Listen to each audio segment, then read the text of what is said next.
ஆண்டவன் சிவனாரிடத்திலே சொல்லும் போது பகவானிடத்திலே சொல்லக்கூடிய பகவானத்தை தந்தை பார்வதிக்கு சோழிக்கு எங்க போவார்? பகவான் சிவனாருக்கு தந்தையாகவும் பார்வதி பெண்ணாளுக்கு தோழியாகவும் ஒரு பெண்ணு கேட்கிறேன், எங்க போய் கொடுத்த எப்படி பார்ப்பேன்? உமையால் பார்வதி அழைத்தார்.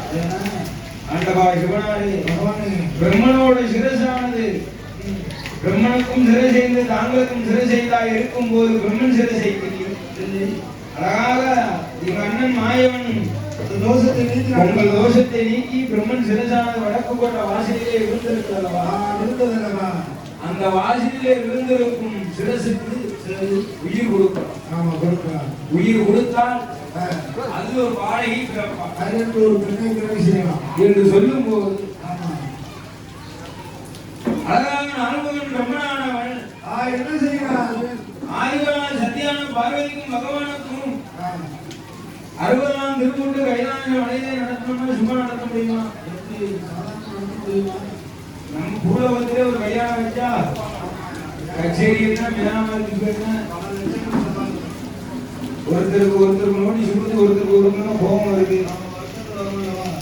கைலாய மலையை சத்தியும் பார்வதி பெரியவர்கள். அதனால் இவர்கள் திருக்கூட்டை நம்ம பார்க்கணும்னால் பார்க்க வேண்டும். இந்த கைலாய மலையை நம்ம அலங்கரிக்க வேண்டும். பார்த்து பணப்பிழந்து போடுகிறான் வந்தல் போட்டு வருகிறான். தென்னை பணப்பிழந்தான் தெருவெல்லாம் வந்தல் போடுகிறான். தெருவெல்லாம் அலங்கரித்தானே. கூர்ந்த வனப்பிழந்த குட்டைகளாக அலங்கரித்து அழகாக எப்படி உமையால் பார்வதிக்கும் பகவானுக்கும் திருக்கல்யாணம் கூட்ட வேண்டும் என்று அழகாக போடுகிறான் பிரம்மன் பந்தல். ஆமா, எப்படி பந்தல் எடுக்கிறான் ஐயா? ஆதி திரு கைலாயமலையே உமையால் பார்வதிக்கும் பகவானுக்கும் ஆண்டவன் இவனாருக்கும் அழகாக அலங்கரிக்கிறான். சத்தியான பார்வதிக்கும் பகவானுக்கும் அந்த பாக்கு நல்ல